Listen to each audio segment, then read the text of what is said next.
Hey guys, it is Tristan with Nerdette's NewsStand, and I want to talk about and kind of update some of the Naughty Dog and Last of Us 2 stuff that is going around. Now, this will be spoiler free. If you don't want to avoid any of that, you don't have to really worry about that. I'm going to talk about the stuff around what's going on, not about specifically the game itself. So I want to talk about a few, maybe 3 or 4 days back. I've seen a lot of people going around simply saying, look at these, Naughty Dog was caught on the PlayStation Store simply giving fake reviews. Fake reviews, right? 5-star reviews, 700, 800 reviews, and they were all fake. How could Sony and Naughty Dog do this to us? It's because they're not fake. If you own a PlayStation, you know when you pre-order a game, you can rate it. You can rate it before it comes out. That's it. That's it. That's literally it. I've seen dozens of people talking about these fake things that were coming out when it simply wasn't true. You know what? That's kind of even, beside the point at this point, because it's happening so often anymore. But it's not true. You pre-order the game, you rate it. Guess what? I did it. Oh, am I fake? Maybe a little bit. But it's because I was excited for the game. Kids buy the game, 13, 12, 11 years old. And they're like, yes, I bought this game. I'm going to rate it. It was only 700 people. You realize this game's sold, the first game sold like 20 million copies. We're talking about 700 people that simply pre-ordered the game and gave it a 5-star rating. There was literally nothing fake about it. It wasn't some big thing. It was just pre-ordering it and rating it. That's it. That's literally it. Okay. So that's so dumb and silly. Like, all you would have to do is simple Google search to see that was completely 100% fake news. So now let's talk about yesterday. I actually wasn't going to cover much more when it came to this, but I was linked this article when it comes to bounding into comics. So let's talk about this. Do you remember quite a while back when we had a bunch of people, LGBTQ people, kind of boycotting Chick-fil-A? Do you remember laughing at them? They boycotted him because they said it had conservative values. Do you remember how silly we thought that was? Aren't we doing the same exact thing? Have you bought Ben and Jerry's since they came out with that ridiculous Resist ice cream? Come on, they have the best ice cream. I know you bought some.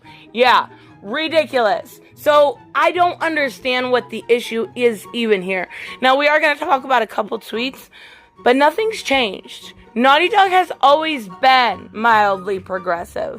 Like, do you remember when people were boycotting Nike, how dumb it was? When people were boycotting Starbucks, CVS, because they didn't support LGBTQ? What? You're dumb if you're boycotting CVS because of that. That is dumb.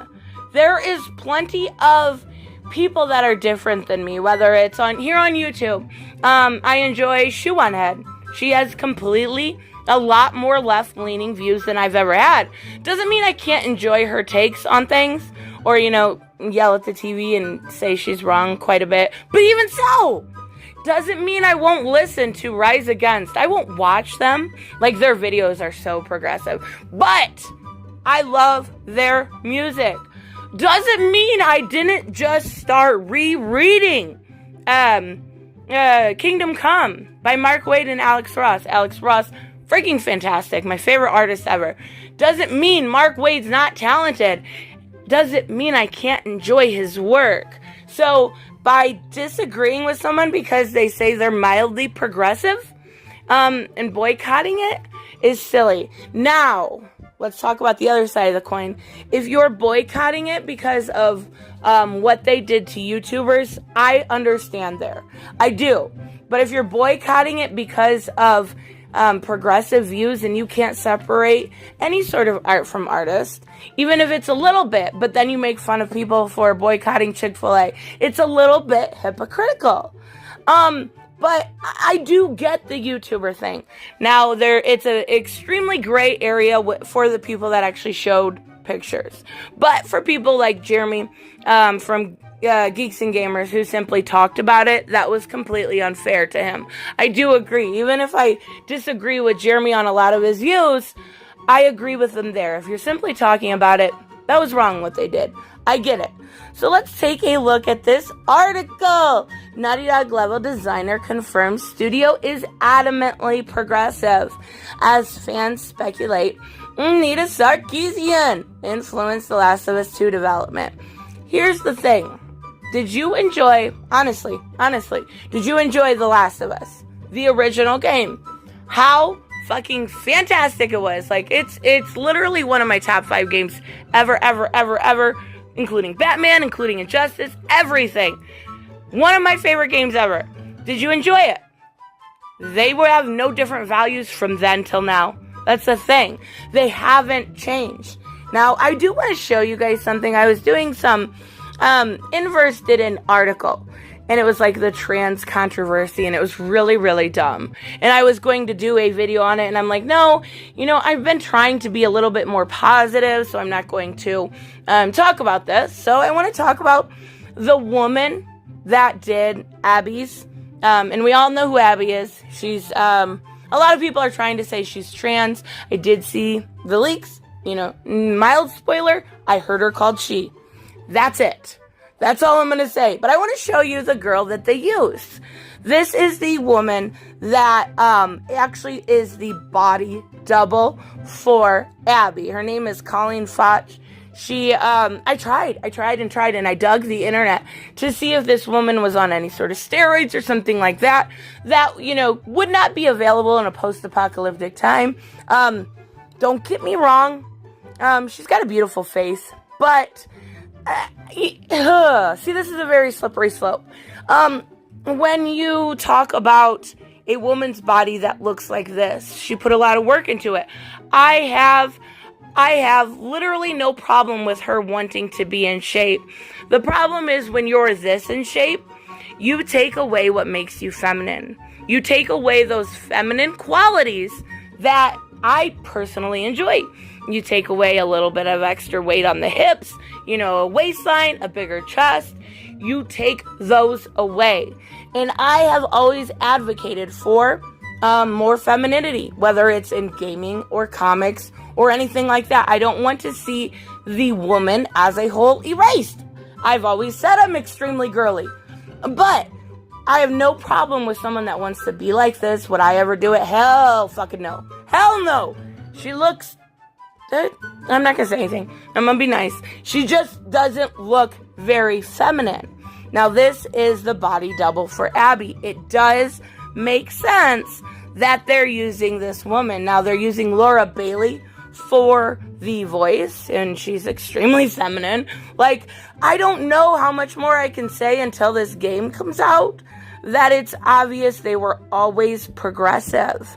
They were always that way. And the thing about this article is it uses Crunchyroll as a definitive source.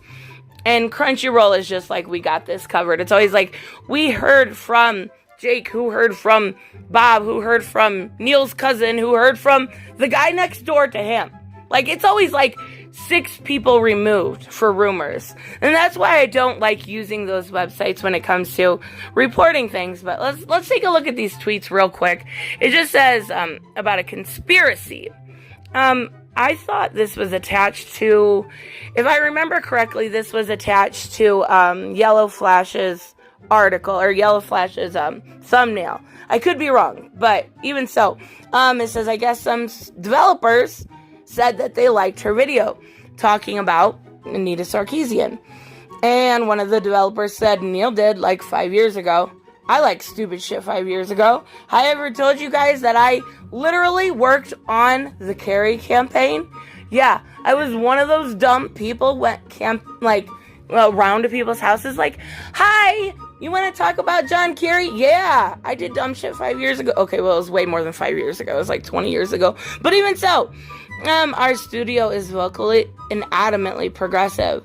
Just glad they aren't targeting the women that are actually on the design and narrative team. I am too. I don't think none of those people, I'm sorry, I've been around the block a few times. I've been doing YouTube for a while.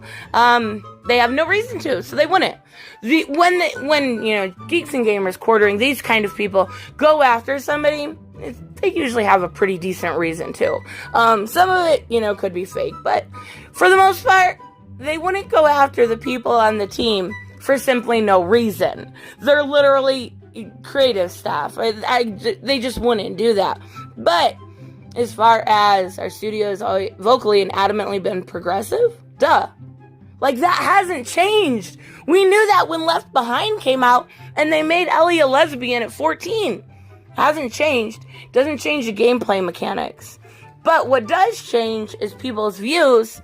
Simply like people's views changed when Chick-fil-A, did something. I don't even know the whole story behind that. And people started boycotting them because of LGBTQ crap. I don't know about it. But they did go on to say these chuds are that obsessive, creepy, and weird. Yeah, that's not cool. That's really, really not cool to say something like that. Like, it's pretty unprofessional. But here's the thing, it just hasn't changed. Like, I don't understand why this is news. Maybe somebody can fill me in the comments, but it's nothing new. It's literally nothing new. And the 5-star ratings, sorry guys, whoever made a video on that was bullshit. Just calling it like it is. Every single one of you should have done 5 minutes of research to realize I pre-ordered the game and already rated it. Not a big deal. The world didn't end. I'm still here and so are you. Silly. That one was silly. Oh! I have been told that, maybe I talk about this game this way simply because I am such a big fan of it, and I get that. I do get that, and I understand what you mean. But it's a hard rope when I don't know if it's because I'm a fan of the game or it's because saying that there was reviews there that were fake was simply a lie. So it could be either way. Anyways, let me know what you guys think and if you are even interested in this game at this point with all this controversy. I will see you guys in the next one. Bye-bye. Hey guys, I want to give a huge shout out to my Patreon and subscribe stars. You guys literally make this channel possible. Huge thank you to Cage the Mick, Robert Mick Twiz, Black Knight Fool, Brucey, Chris Z, David L, David Rafford, Jeffrey Allen Carnes, Mighty Balls, Mike Buckner, Maizen Barbosa, Ruskar, Ryan Decker, Robert Hoffman, and Doc Holliday. You guys are absolutely amazing, and thank you so much for all your support.